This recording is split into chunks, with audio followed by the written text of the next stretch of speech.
আমি সোনালি। আজ আমি আমার জীবনে ঘটে যাওয়া এমন একটি কাহিনী তোমাদের শোনাব যা শুনলে তোমরাও অবাক হয়ে যাবে। যাকে আমি আমার ভদ্র বাবা মনে করতাম, আমি জানতাম না যে সে একজন কামুকের পূজারী হয়ে উঠবে। আমার তখন হুঁশ উঠে গিয়েছিল যখন আমার বাবা আমার সামনে এমন একটি শর্ত রাখলেন। হ্যালো বন্ধুরা, আমার নাম সোনালি। আমি এখন ২০ বছর বয়সী। আমার গায়ের রং ফর্সা এবং আমি দেখতে বেশ সুন্দর। আমি আমার শরীরকে সম্পূর্ণ ফিট রাখি। আমার বডি একদম চমৎকার। আমাদের বাড়িতে বাবা এবং আমার একটি ছোট বোন আছে। আজ থেকে ২ বছর আগে আমার মায়ের মৃত্যু হয়েছিল, তাই আমার বাবা নিজেকে খুব একা অনুভব করতে শুরু করেছিলেন। বাবার একাকিত্ব আমি সহজ করতে পারছিলাম না, কারণ তিনি খুবই বিষণ্ণ হয়ে পড়েছিলেন, কিন্তু তিনি আমাকে খুব ভালোবাসতেন। আমি বাবাকে খুশি রাখার জন্য সব চেষ্টা করছিলাম। কিছু সময় কেটে গেলে ধীরে ধীরে বাবার স্বভাবে কিছু পরিবর্তন আসতে শুরু করল। এখন বাবা আমার সাথে একজন বন্ধুর মতো থাকতে শুরু করেছিলেন। আমরা একে অপরের সাথে সব কথা শেয়ার করতে শুরু করেছিলাম, কিন্তু জানি না কেন বাবা আমাকে অদ্ভুত দৃষ্টিতে দেখতেন। একদিন জানি না বাবার মাথায় কি চলছিল, তিনি আমাকে বললেন, সোনালি, তোমার কি কোনো বয়ফ্রেন্ড আছে? আমি একদম ঘাবড়ে গেলাম যে বাবা এমন কথা কেন বলছেন, কিন্তু আমি বাবাকে না বলে উত্তর দিলাম যে আমার কোনো বয়ফ্রেন্ড নেই। তিনি আমাকে বলতে লাগলেন, সোনালি, তুমিও আমার কাছে খুব সুন্দর লাগো, ঠিক যেমন তোমার মা দেখতে ছিল।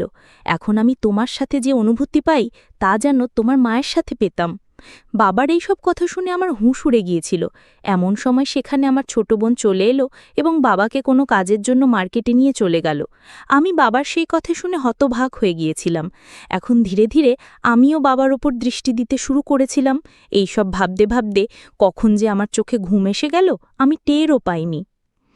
যখন আমি উঠলাম তখন দেখলাম বেশ অন্ধকার হয়ে গেছে এবং বাড়িতে কেউ নেই। সম্ভবত বাবা এবং আমার ছোট বোন এখনও মার্কেট থেকে ফেরেনি। তারপর আমি বাথরুমে গিয়ে গোসল করতে লাগলাম।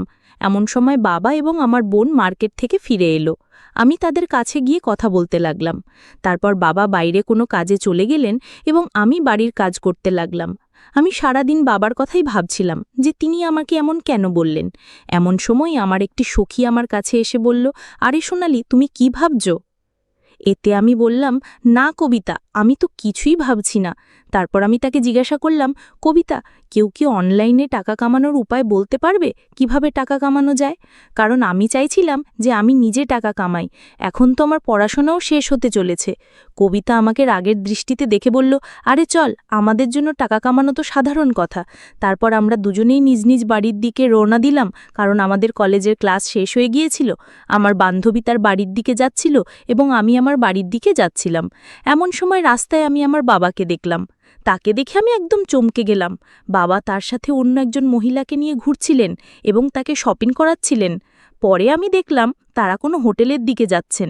আমার তাদের ওপর প্রচণ্ড রাগ হচ্ছিল যে বাবা কিভাবে এমন কোনো অপরিচিতা মহিলাকে নিয়ে মার্কেটে ঘুরছেন এবং তার সব টাকা নষ্ট করছেন। তারপর আমি সেই রাগেই বাড়ি চলে এলাম এবং বাবার ফিরে আসার অপেক্ষা করতে লাগলাম। আমি আমার ছোট বোনকে কোনো কথা বলিনি, যাতে তার মনে আমাদের বাবার প্রতি কোনো খারাপ ধারণা না আসে। তারপর সন্ধ্যার সময় যখন বাবা বাড়ি ফিরলেন তখন আমি তার রুমে গেলাম এবং দেখলাম তিনি টিভি দেখছেন।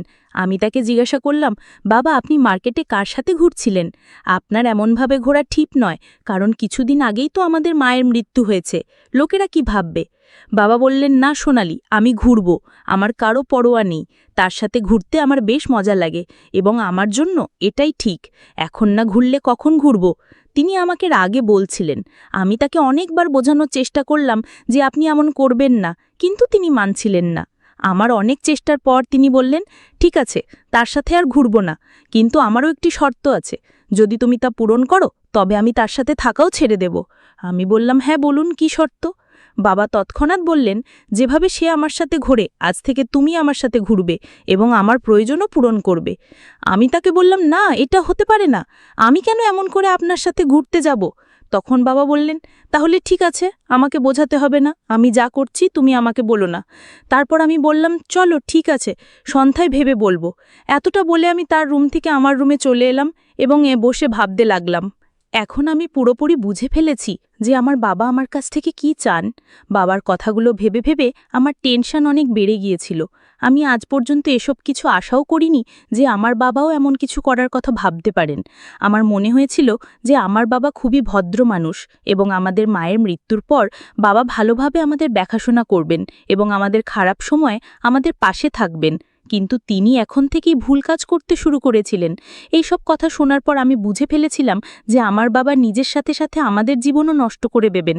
এই সব কথা ভেবে আমার হৃৎস্পন্দন এত বেড়ে গিয়েছিল যে কেউ সামনে থাকলে সহজেই শুনতে পেত। তারপর আমার কয়েকদিন আগের কথা মনে পড়ল যে বাবা আমাকে কিভাবে দেখছিলেন। আমি পুরোপুরি বুঝে ফেলেছিলাম যে তিনি কি করতে চান। আমার কাছে খুব বড় সমস্যা ছিল যে এখন আমি কি করব। যদি আমি হ্যাঁ না বলি তাহলে সেই মহিলার খাতিরে নিজের সর্বনাশ করবেন এবং আমাদের জীবনও নষ্ট হয়ে যাবে। আমি বাবাকে এও বলতে পারিনি যে তিনি আমার সাথে স্বামী স্ত্রীর মতো থাকুন, কারণ দুনিয়ার চোখে তিনি আমার বাবা। তারপর হঠাৎ আমার মনে হলো যে হয়তো এই কথা ঘরের মধ্যেই থাকবে, এতে আমার ছোট বোনের জীবনও বেঁচে থাকবে এবং আমার বাবাও সঠিক পথে ফিরে আসবেন। এই সব ভেবে ভেবে আমি ঘুমিয়ে পড়লাম। তারপর যখন সকালে উঠলাম, বাবার ঘরে গেলাম। প্রথমে আমি বাবাকে অনেক বোঝালাম, কিন্তু তিনি আমার একটি কথাও শুনতে রাজি ছিলেন না। তারপর আমি তাকে বললাম, ঠিক আছে বাবা, আমি আপনার শর্ত মেনে নিচ্ছি, কিন্তু আগে আমরা শপিং করব। তারপর আমি বাবাকে বললাম যে এই কথা বাইরে কেউ জানতে পারবে না এবং আপনি আজকের পর কাউকে সাথে দেখাবেন না। তিনি বললেন, ঠিক আছে ঋতিকা, আজকের পর তুমি যেমন বলবে আমি তেমনই করব। বাবার কথা শোনার পর আমি তার কাছে গেলাম যার সাথে আমার বাবা এদিক ওদিক ঘুরতেন এবং তাকে ভালোভাবে বুঝিয়ে এলাম। তারপর বাড়ি এসে আমি আমার ছোট বোনের কাছে গেলাম এবং নাস্তা বানাতে লাগলাম, কারণ আজ রবিবার ছিল, তাই আমাদের কোথাও যেতে হয়নি।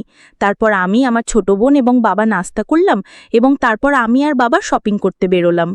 মার্কেটে গিয়ে বাবা আমাকে কাপড় কিনে দিলেন এবং নিজের জন্য কিছু কাপড় কিনলেন। সাথে আমি আমার ছোট বোনের জন্য একটি ড্রেস কিনলাম। তারপর শপিং করে আমরা একটি রেস্টুরেন্টে গেলাম এবং সেখান থেকে খেয়ে বাড়ি চলে এলাম। তারপর সন্ধ্যা হতে না হতেই আমার বাবা আমাকে বলতে লাগলেন, চলো এখন তোমার শর্ত পূরণ করো। তখন শর্ত অনুযায়ী আমি আমার কাজ করতে লাগলাম এবং বাবার সব কাজের খেয়াল রাখতে লাগলাম। সেই দিনের পর থেকে আমি বাবার সাথে একদম স্বামী স্ত্রীর মতো থাকতে লাগলাম। আমি বাবার একদম স্বামীর মতো যত্ন নিতাম এবং তিনিও আমার একদম স্ত্রীর মতো যত্ন নিতেন। তারপর আমাদের জীবনে যা হওয়ার তা হয়ে গেল। এখন আমার বাবা বেশ খুশি এবং আমিও পরিস্থিতির সাথে তাল মিলিয়ে বদলে গেছি এবং নিজেকে খুশি রাখতে শুরু করেছি। এখন আমার বাবা অনেক বেশি সঠিক পথে ফিরে এসেছেন। তিনি কারোর সাথে ঘোরাফেরাও করেন না, শুধু অফিসে যান এবং বাড়ি এসে আমার সাথে একদম স্বামী স্ত্রীর মতো থাকেন।